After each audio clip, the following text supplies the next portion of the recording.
土象星座们，如果你今年已经30几岁了，摩羯的我们最清楚，时间其实跑得比情绪快啊。你可能还在为生活忙，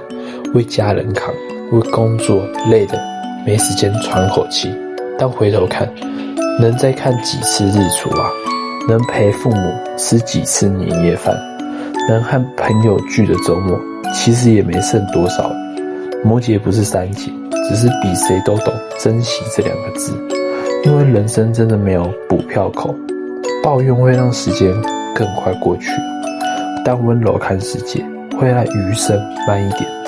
所以不管你现在过得顺不顺，苦不苦，至少让自己在活着的这段路上